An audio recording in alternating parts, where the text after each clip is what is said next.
Attention, ce podcast est sujet à des failles de sécurité.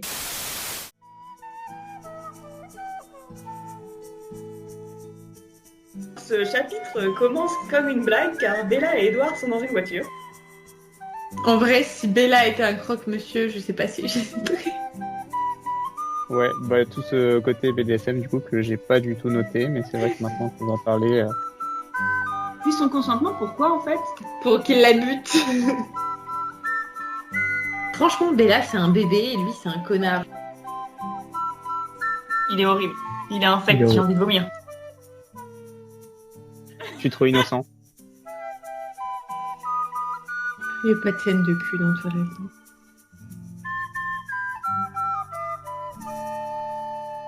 Bonjour et bienvenue à Fourchette, le podcast qui parle de baseball, de diplomatie et de stratégie interraciale.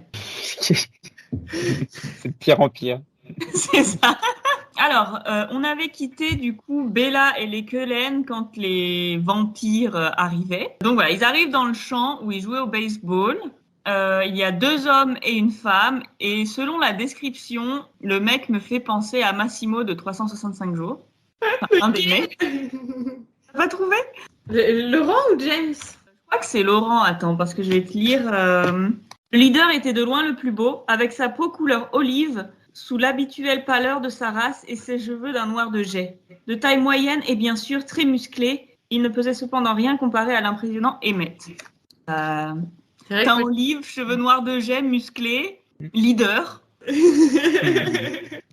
D'ailleurs, J'avais pas vu comme ça, mais pourquoi pas. on en parle du fait que la description des vampires, elle correspond pas du tout au casting du film. Il ressemble à ça les trois noirs, quoi. Ça, le fait qu'ils aient les cheveux ras aussi. Mais il y a tout un truc où justement, il me semblait que Stéphanie Meyer, elle n'était pas pour avoir des personnages noirs dans son histoire. Alors, je ne sais pas si c'est une rumeur ou si c'est avéré, mais voilà. C'est apparemment les gens qui ont fait le film qui ont un peu poussé. Ce qui n'est pas logique pour le personnage de Laurent, parce que, attendez, je vais vous donner les petites infos grâce à twilightsaga.fandom.com où ils disent que du coup, Laurent, il est français, c'est un petit Frenchie cocorico. Il serait né dans les années 1700 à Paris. Il aurait été changé en vampire en 1740 et du coup, il aurait environ une quarantaine d'années. Ah, et apparemment, il travaillait pour le Louis XV, du coup Louis XVI. Il travaillait pour Louis XVI. Mais ça me paraît bizarre qu'un Parisien, après ça peut arriver, qu'il y ait des personnes de couleur...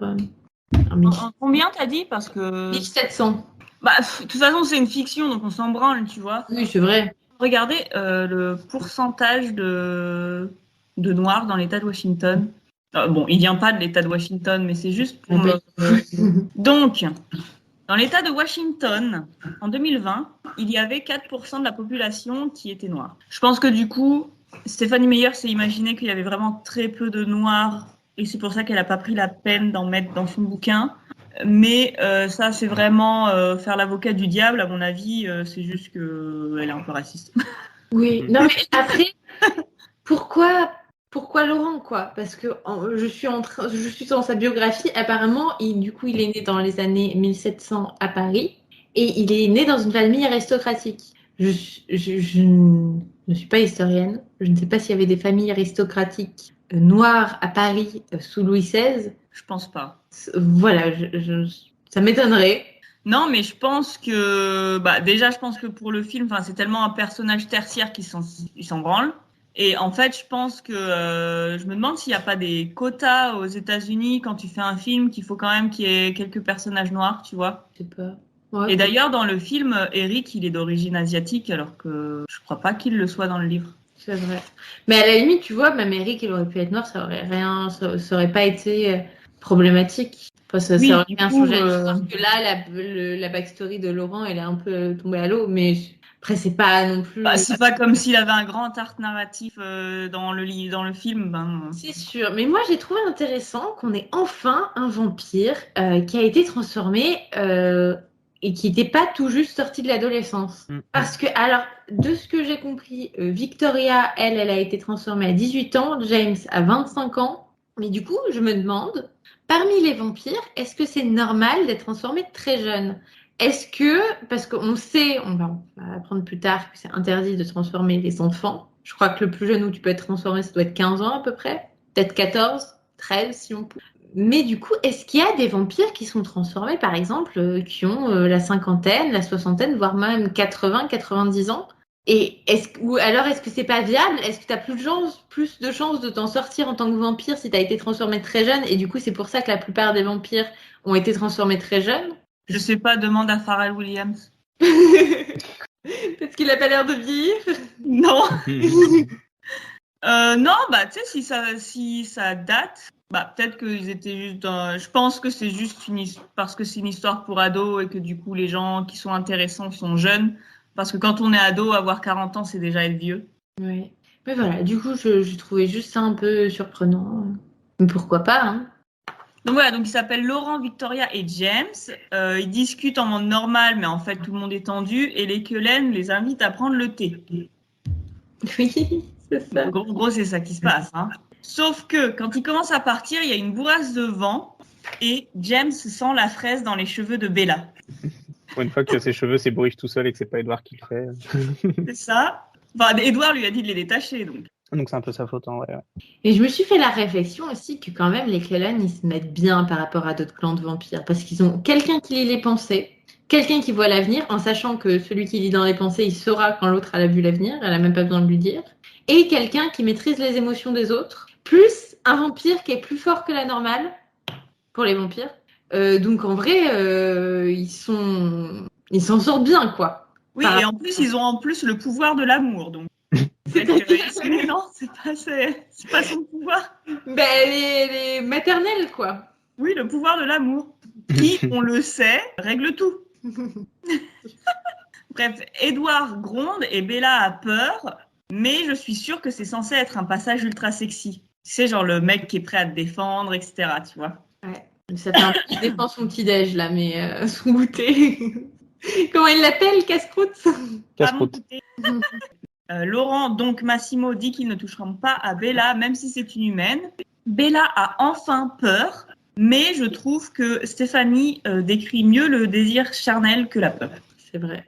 J'ai marqué Laurent le BG dans mes notes et je sais plus pourquoi. Peut-être qu'il ressemble à Massimo. Non, mais je pense que c'est plus parce que tu vois, il est très. Tu vois qu'il est pas là pour chercher la merde. Oui. Il s'en sort vachement bien. Et j'ai marqué Bella le jambon beurre. Parce que c'est vraiment ce qu'elle est dans ce chapitre, un jambon beurre. En parlant de Massimo, on avait déjà eu cette conversation qu'on préférait être avec Christian Grey que Massimo. Mais est-ce que tu préférais être avec Edouard ou Massimo? Edouard. Moi, je sais pas.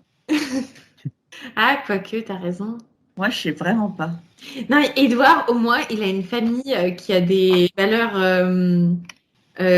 ancrées dans la compassion et le respect de la vie humaine. Massimo, il est dans une famille de mafieux. Même s'il n'a pas la force surhumaine, tout ça, Edouard. Faut que j'y réfléchisse. Et puis, voilà. Massimo, qui est finalement un dérivé d'Edouard. Hein. On le sait tous. Et c'est pour ça, peut-être, les gens qui nous écoutent, je ne sais pas s'il y a des gens qui vont commencer par cet épisode en particulier, ce serait une mauvaise idée, mais bon. C'est clair, quand vous êtes là, retournez au chapitre 1. Pourquoi amener 365 jours en plein milieu d'un podcast de Twilight? Parce que 50 Shades a été écrit en tant que fanfiction de Twilight. Donc Twilight a créé 50 Shades, involontairement. Et, alors je ne sais pas si c'est une légende urbaine, mais il me semble que si ça a été avéré, que 365 jours a été écrit en réaction au fait que dans 50 Shades, il n'y avait pas assez de cul. Alors non, parce que, bon, je suis désolée d'annoncer ça sur Internet, mais j'ai lu 365 jours. Et j'ai lu les remerciements de 365 jours où en fait elle remercie son ex d'avoir été si nul au pieu. Comme ça lui a permis de découvrir ses fantasmes en écrivant. Donc en fait 365 jours c'était vraiment gênant à lire parce qu'en fait c'était vraiment une liste de fantasmes quoi. Mais dans tous les cas, ça a été dans la continuité de 50 Shades. Donc 365 jours, c'est un peu un cousin éloigné de Twilight. Ouais, le cousin débile. C'est le Jackson Vega. Are you lost, baby girl? C'est ça. Mais Édouard, il va te dire « Je suis dangereux, je préférais que tu t'éloignes pour ta propre sécurité ». Massimo, il t'enferme dans sa cave. Oui, mais Massimo, il te fait plein de compliments, alors que Édouard, il détruit ta confiance en toi. Certes, mais dans les deux cas, moi je pars du principe lequel est le plus facile à jarter. C'est vrai. Pas forcément, parce que Édouard, il te colle, quoi. Il dit genre non, mais je vais te laisser tranquille, mais c'est pas vrai. Oh, attendons le deuxième livre. Tu te rends compte que ce genre de bouquins, ils nous font dire qu'on est team Christian Grey? Et on n'a pas lu 365 jours après, hein, parce que bon, c'est quand même un peu chaud. Hein. Mais bon, ce sera dans un autre podcast, parce que là, on dit il y a un point vocabulaire d'ailleurs. Mais c'est une humaine, protesta Laurent sans aucune vindicte, plutôt abasourdie. Et du coup, en anglais, c'est Merely Astounded. Avec mon superbe accent. Merely Astounded. Bon, bref. En gros, en anglais, c'est Not at all aggressive. Ah. Donc, en gros, sans aucune vindicte, je cherche ce que veut dire vindicte. Sans agressivité. Enfin, la traduction de l'anglais, ce serait ça. Vindicte, c'est poursuite en vue d'une vengeance. D'accord. C'est vraiment le point Luc, histoire de dire. Enfin, c'était vraiment se faire chier pour pas grand-chose. Bref, ils prennent la voiture d'Édouard qui marmonne un chapelet d'insanité. Et ça m'a fait rire d'avoir ces deux mots à la suite. En fait, on comprend qu'ils sont en train de kidnapper Bella, donc les quelaines. Hein, ouais. et Édouard roule à 190. Comment ça va, Paprika? Oui, j'ai pas pensé bien du tout. Et avant ça, quand même, on peut parler du fait qu'Édouard traite Bella comme un vrai sac à patates. Je l'ai noté sur plusieurs passages. Genre, une fois dans les arbres, il me jeta sur son dos sans même s'arrêter. Je m'agrippais à lui comme une désespérée. Nous atteignîmes la Jeep en un temps record et il ralentit à peine pour me jeter sur le siège arrière. Et franchement, elle est pleine de bleu, là, la meuf. Il y a même plus tard où à un moment il freine et elle est projetée en avant puis plaquée contre le dossier. Franchement, Bella, oui, c'est ça, elle est pleine de bleu. Et donc du coup, voilà, il roule et tout, il explique à Bella que James est un tracker et elle dit « Un quoi ?» Et elle dit « Mais tu comprends pas !» T'es là, mais pourquoi elle comprendrait? Enfin, tu vois, genre c'est nouveau pour elle, l'espèce de con. Après, elle s'inquiète pour son père, elle pense que James peut attaquer son père. Elle essaye d'en placer une et Édouard, il est là genre « Non, tais-toi, ça m'intéresse pas !» Oui, vraiment, à un moment, elle dit « J'ai un plan, personne n'a envie de l'entendre » et Édouard qui dit « Non ». Ça, c'est à la fin. Mais moi, j'ai éclaté de rire quand elle dit « Non, tu dois me ramener, Charlie va appeler le FBI qui tombera sur le dos de ta famille. » Oui, non, Charlie a le numéro du chef du FBI dans son téléphone. Après, il est flic, il a peut-être genre un numéro vert, tu vois. Il est flic, c'est à Forks, quoi. Oui, non, mais je pense que Charlie, c'est possible qu'il s'inquiète et qu'il fasse tout en œuvre pour retrouver sa fille. Mais genre, oui, enfin, moi, on kidnappe ma fille, j'appelle le monde entier, tu vois. C'est sûr. Mais du coup, oui, Paprika, point vitesse de conduite. Ça va trop Est-ce que c'est justifié? Non, non, mais de toute façon, Edouard, dès qu'il est énervé, il conduit n'importe comment. Même quand il n'est pas énervé, en fait. Mais après, c'est vrai qu'il fuit les vampires, mais je me dis, je sais pas. C'est jamais justifié de dépasser les limitations de vitesse. Jamais. Et d'ailleurs, il ne faut pas conduire quand on est sous le coup d'une grosse émotion, qu'elle soit positive ou négative. Donc voilà, donc elle a des idées, mais ça n'intéresse personne, jusqu'à ce que Alice lance un regard non pas glacial, mais réfrigérant à Édouard qui accepte d'écouter Bella. Le plan, c'est que Bella retourne chez son père, elle lui dit qu'elle veut quitter Forks, puis elle prend sa camionnette jusqu'à Phoenix. Elle pense que James ne va pas croire qu'elle va vraiment aller à Phoenix, parce que genre elle va dire « Je vais à Phoenix !» Et elle pense que du coup le mec il va se dire « Non mais elle est pas assez conne pour dire à tout le monde où je vais. » Et enfin voilà. C'est un peu un mastermind quoi, Bella. Édouard lui dit OK, mais il lui donne 15 minutes pour parler à son père et faire ses affaires, donc c'est un peu, c'est express. Il lui dit qu'il lui collera au train, genre comme si ça changeait d'habitude. Et donc voilà, donc Emmett et Alice ils sont quand même plus gentils qu'Édouard et ils disent que c'est une bonne idée. Et après, Emmett, il est bien surpris qu'elle ait eu une bonne idée Ouais. En mode, oh, elle est pas si conne que ça, en fait. Mais par contre, c'est pas. Alors, désolé de faire l'avocat du diable, mais c'est pas Édouard qui va lui coller au train. C'est Emmett qui va coller au train d'Édouard. Ah, j'ai lu trop vite. Alors, il y a marqué des clous, protesta Emmett, je ne te quitte pas d'une semelle. Réfléchis un peu, que diable, j'ignore combien de temps je serai parti. Et là, c'est Édouard qui le dit, j'imagine. Et Emmett répond, tant que nous ne saurons pas jusqu'où cette histoire va nous entraîner, je te colle au train. Donc, c'est Emmett qui colle au train d'Édouard. Pour changer, c'est agréable. Et j'ai marqué, j'aime Emmett dans mes notes. Mais oui, tu sais quoi, Emmett, il devrait se mettre avec Jessica. C'est couple trop étrange. C'est sûr qu'il y a des fanfictions, hein, c'est sûr. Attends, je regarde. Il y a aussi le moment où Édouard, c'est vraiment Édouard Ronchon, quoi. D'ailleurs, il y a marqué tout le monde se tourna vers Édouard. Trop dangereux, ronchonna-t-il. Je ne veux pas le voir à moins de 100 km d'elle. C'est ça, il ronchonne pendant tout le trajet. C'est ça. J'arrive pas à trouver Jessica et Emmett. Oh. Il y a Jessica et Edward Cullen. Voilà, donc au final, ils disent à Bella que c'est une bonne idée. Et donc, le chapitre se termine quand ils arrivent devant la maison de Bella. Et Bella, elle se prépare à dire des trucs atroces à son père dans le prochain chapitre qui s'appelle Adieu. Est-ce qu'on parle quand même de cette réplique? Alors, pour le contexte, hier, c'était la Saint-Valentin. Et avec Apple, sans paprika, mais Il est échappé. avec Apple, on s'est dit qu'on allait se regarder un film parce qu'on était toutes les deux toutes seules, nos chéris étant loin de nous. Pas ensemble, mais loin de nous. Ouais, pas ensemble, c'est vrai. Quand dit comme ça, on dirait qu'ils sont partis en vacances tous les deux. Mais, et on a regardé le deuxième volet de 50 nuances degrés, donc 50 nuances plus sombre. Et il me semble que la réplique est quasiment la même. Alors, je sais pas, quasiment sûre, tu me diras. Je t'en prie, Bella, obéis-moi sans discuter pour une fois. Ouais. Oui, il lui sort que des trucs du genre, de toute façon. Ça m'étonnerait pas que Christian Grey dise ça. Oui, j'ai marqué Christian Grey au-dessus de cette réplique parce qu'elle transpire le Christian Grey. Le greyisme. Le greyisme. Là, le Elle m'avait christianisme, choqué, cette c'est déjà pris. Ça m'a aussi fait rire le passage où Edward souligne que James va retrouver Bella grâce à l'annuaire. Je me dis, on vit vraiment plus dans le même monde que 2005. Il me semble que Facebook existait déjà, non? Facebook existait déjà, mais je ne sais pas s'il était aussi populaire. Ça vient tout juste d'être créé, je crois. Non, mais C'est genre, créé en Bella, 2003, Facebook. Bella, elle a limite le Minitel chez elle, donc je pense pas qu'elle a... Attends, je vais chercher Facebook, mais je suis quasiment sûre que ça a été créé en 2003. Et après, est-ce que c'était la version où il fallait noter des meufs en 2003? Alors, la version The Facebook, donc la première version qui a été ouverte, c'est le 4 février 2004. D'accord. Ouais, il n'y avait pas Facebook. Alors.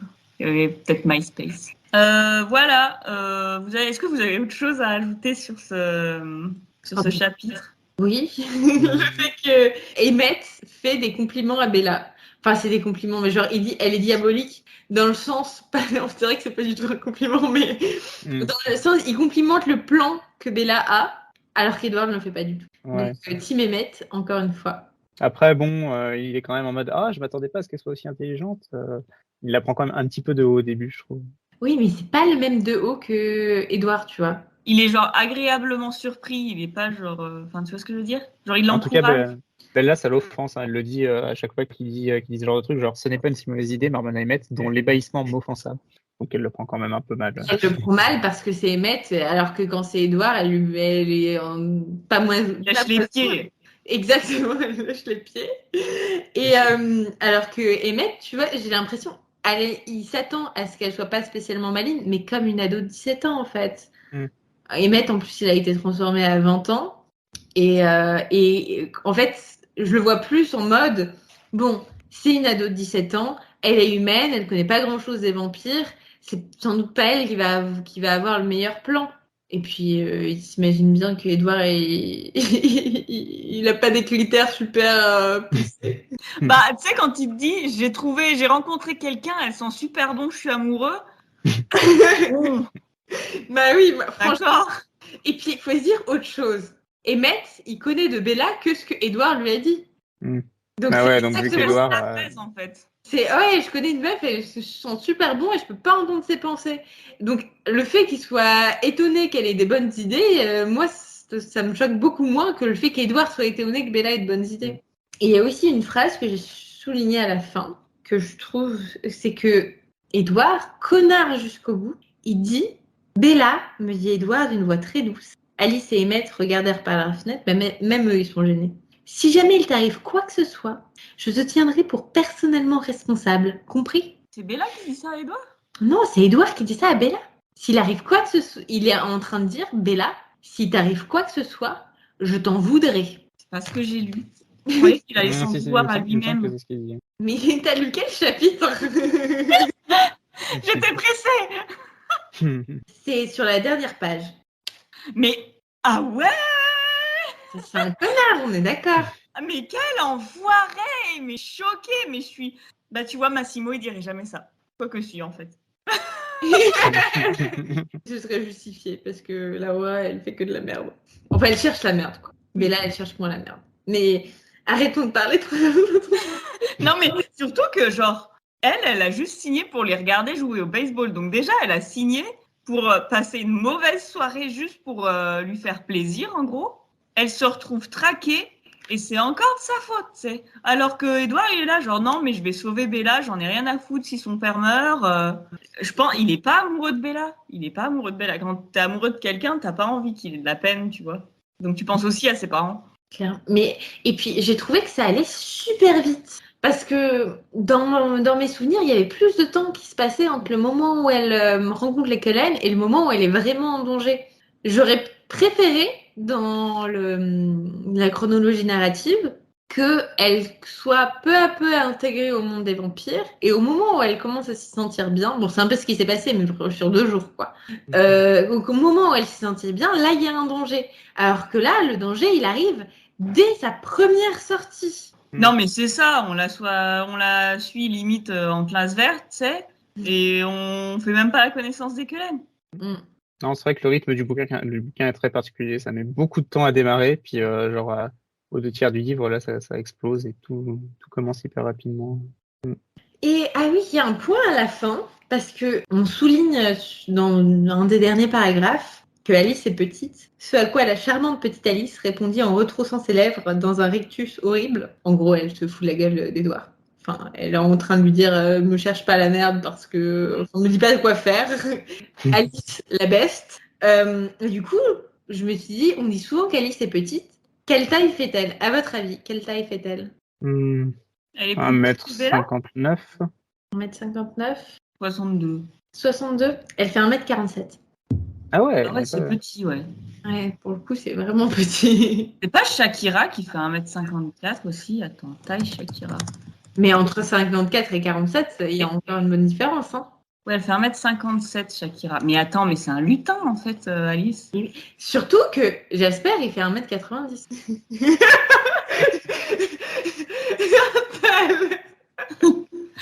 Non, mais ça me fait repenser à tout ce que je vous disais la dernière fois sur les New Romance, où la meuf, genre, c'est une Polly Pocket, et le mec, il est immense, tu vois, il peut la porter quand même, enfin, tu vois.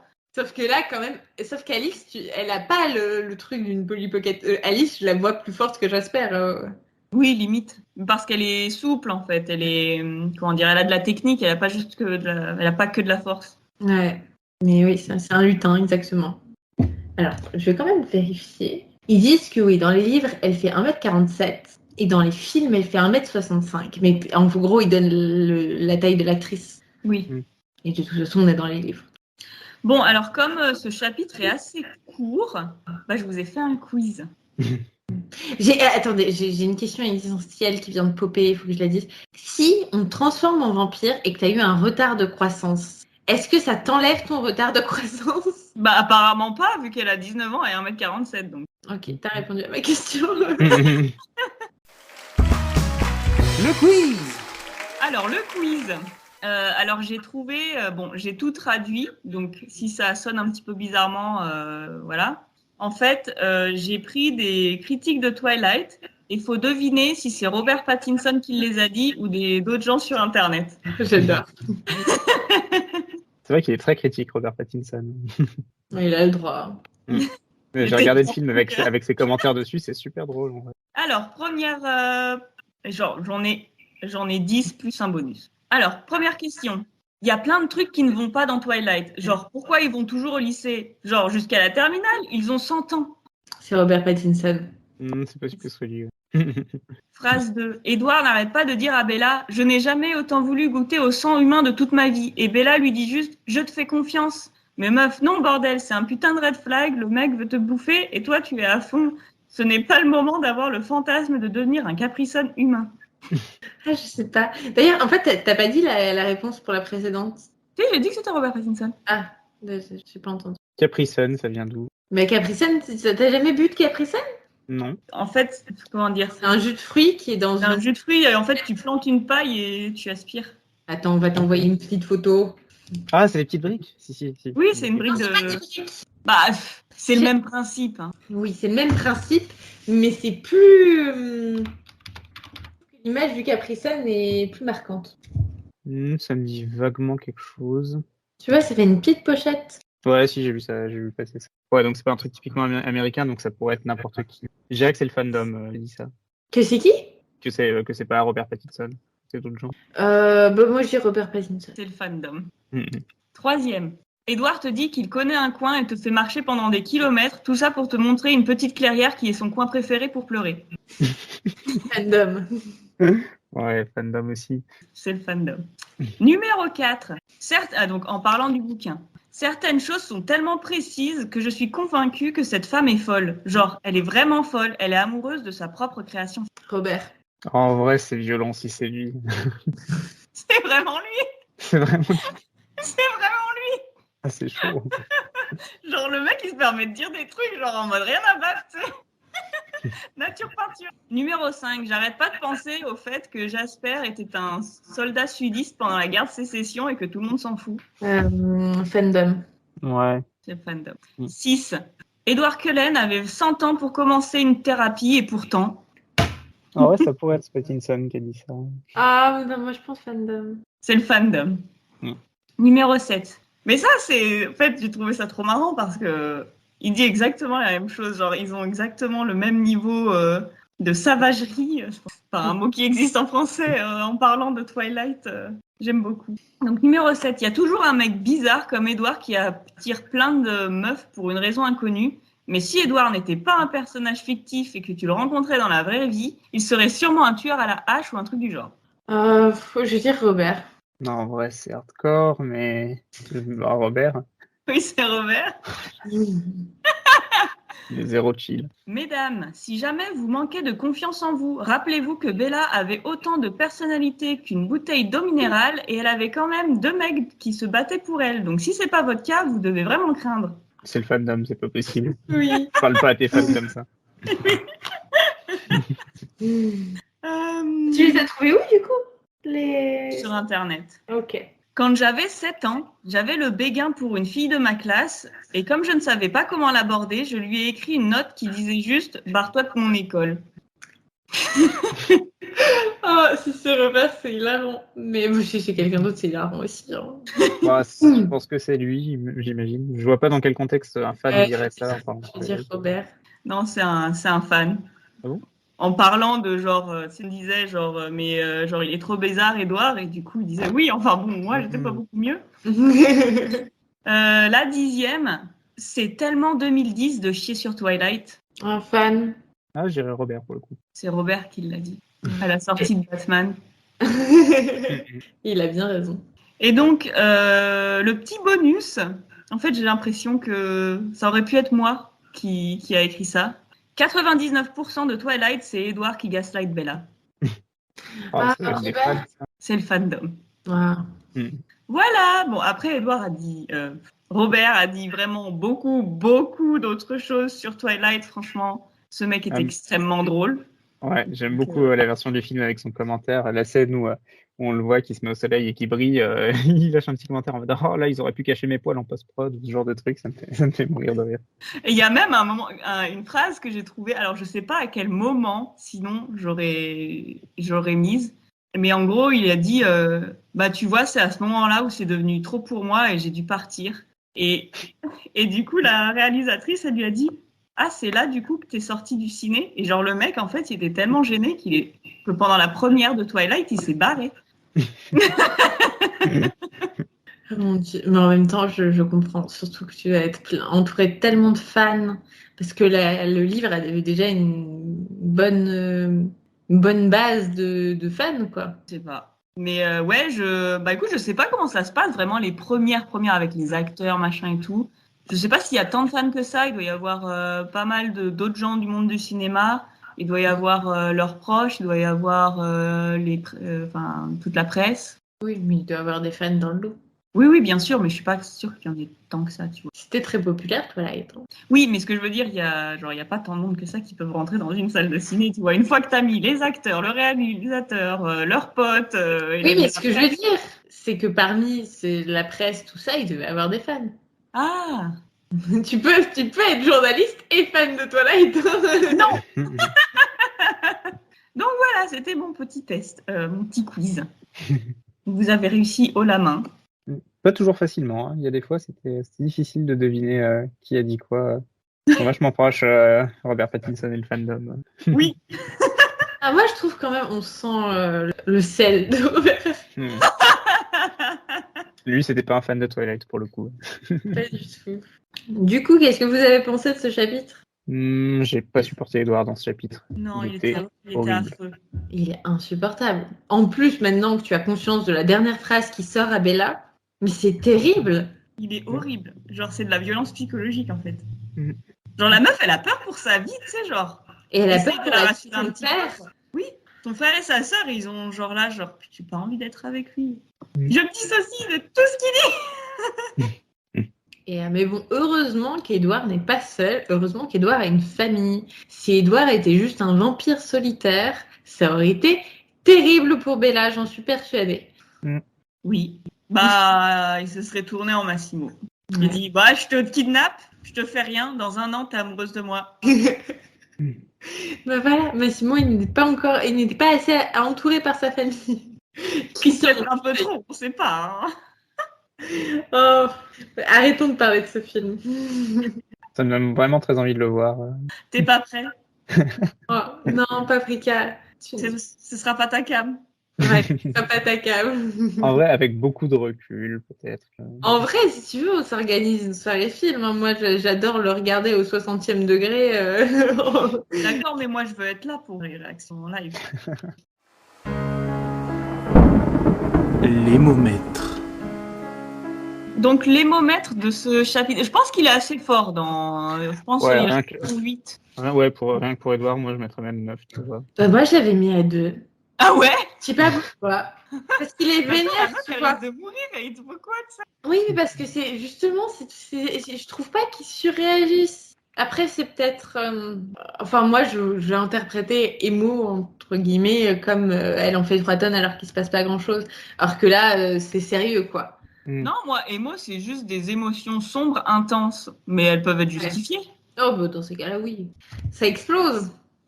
Tu mets combien, du coup? Un 7. Alors, 7 plus 8 plus 9, bah 8, du coup. Attends, je vérifie parce que je suis pas sûr. 3. Qu'est-ce que j'ai fait? Je sais pas, mais c'est faux, hein. Ah, mais non, mais c'est parce que c'était pas une calculatrice scientifique et que ça fait... alors, attends... 24, c'est par 3... 8. J'ai fait 1 an de prépa scientifique. Je sais pas faire une moyenne. Bah, Ouais. enfin, et puis la gênance, écoute, j'ai pas trouvé ça si gênant, c'est juste énervant. Surtout dans des moments critiques comme ça, faut vraiment être plus gentil avec son partenaire parce que en attendant, c'est quand même elle qui va se faire bouffer, donc voilà. Oui, et puis globalement, c'est elle qui trouve la solution aussi. Et puis même pas l'écouter.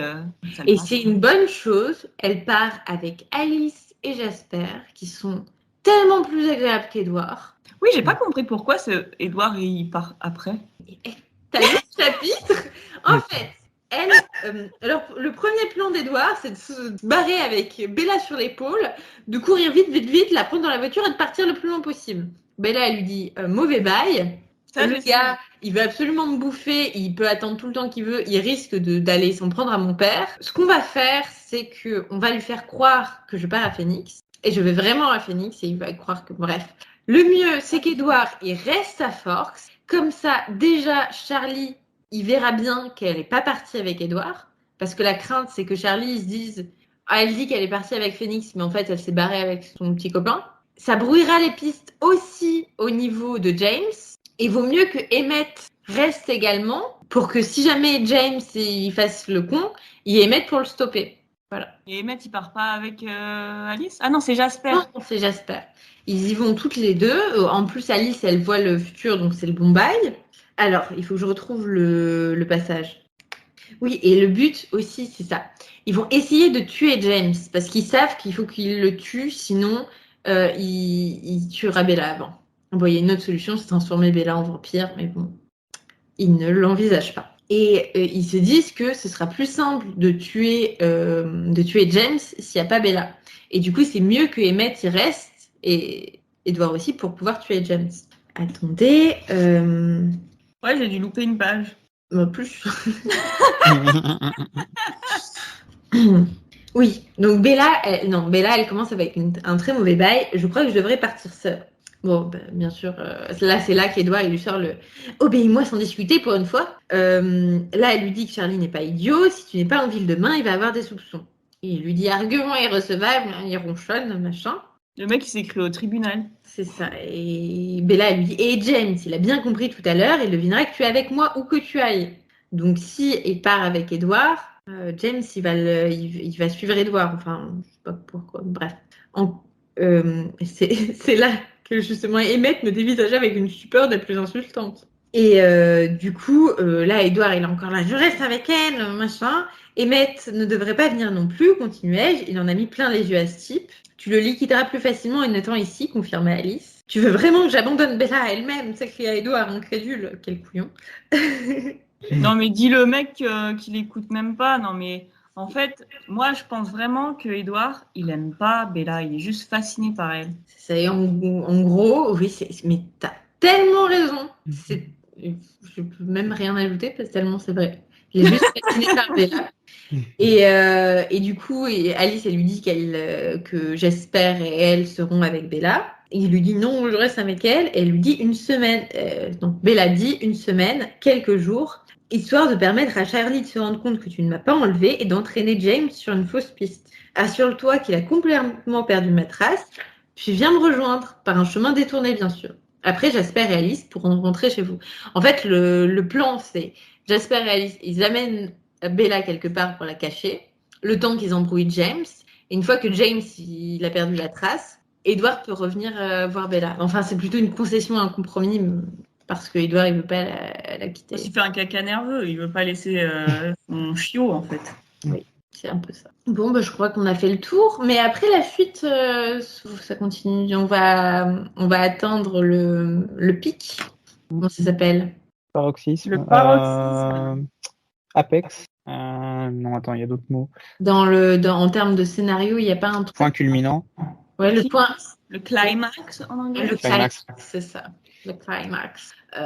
Non, je pense que ça va être sympa. Il nous reste combien d'épisodes là? Pas grand-chose finalement. Attends, du coup là on a fait le 18 et en tout il y a 24 chapitres, je crois. 6, sans compter l'épilogue. On a fait le tour. Oui. Eh ben merci de nous avoir suivis. Merci Fraise d'avoir lu le chapitre à ma place. Et on se retrouve du coup la semaine prochaine pour les adieux. À la semaine prochaine. Bye. Adieu du coup. Non, ce sera la semaine prochaine.